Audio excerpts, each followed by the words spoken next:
Quero convidar nosso colunista aqui do Portal Metrópolis, Igor Gadelha, para conversar conosco. Igor, muito bom dia. Eu ia puxar o assunto aqui do Flávio Bolsonaro, mas já me cantaram aqui no ouvido que você tem novidades sobre o Cláudio Castro. Então eu queria te ouvir sobre novidade, apuração sobre o caso Cláudio Castro, refit. Então conta pra gente qual é a sua apuração. Muito bom dia.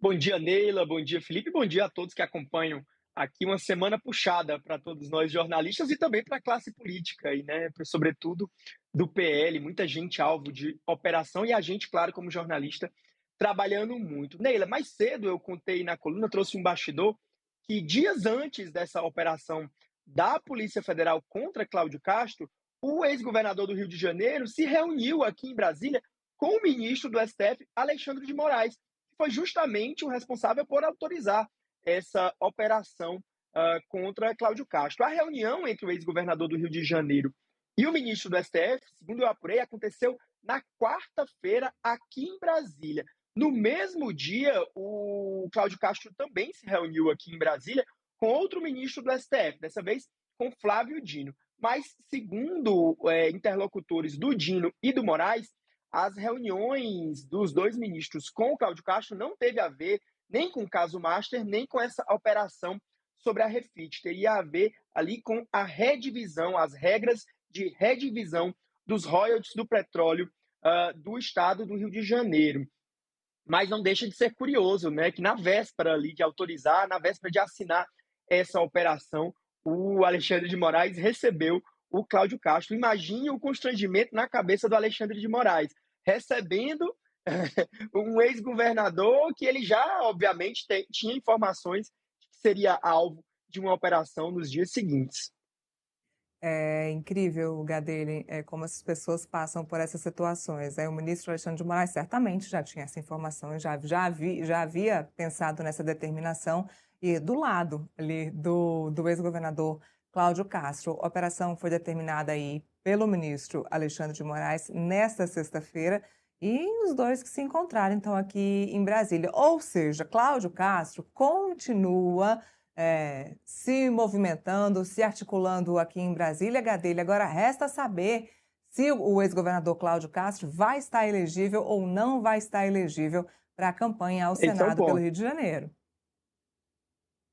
Sem dúvida, e olha, no PL, pelo menos até com as lideranças com as quais eu conversei, no PL do Rio de Janeiro, que é o reduto eleitoral do Cláudio Castro, eles dizem que depois dessa operação, mais do que nunca, o Cláudio Castro se tornou uma figura tóxica, tanto para os candidatos no Rio de Janeiro, quanto para a campanha do senador Flávio Bolsonaro à presidência da República. Os caciques do PL lembram que antes mesmo dessa operação já havia muitos rumores nos bastidores de que Cláudio Castro poderia vir a ser alvo de alguma operação. Lembrando que a Previdência do Rio de Janeiro também está sendo ali implicada nesse escândalo do caso Master. Muita gente esperava até que o Cláudio Castro fosse alvo de uma operação relacionada ao caso Master, antes mesmo desse caso da Refit. Pois bem, a avaliação é de que ele se tornou tóxico para os candidatos e lideranças do PL do Rio de Janeiro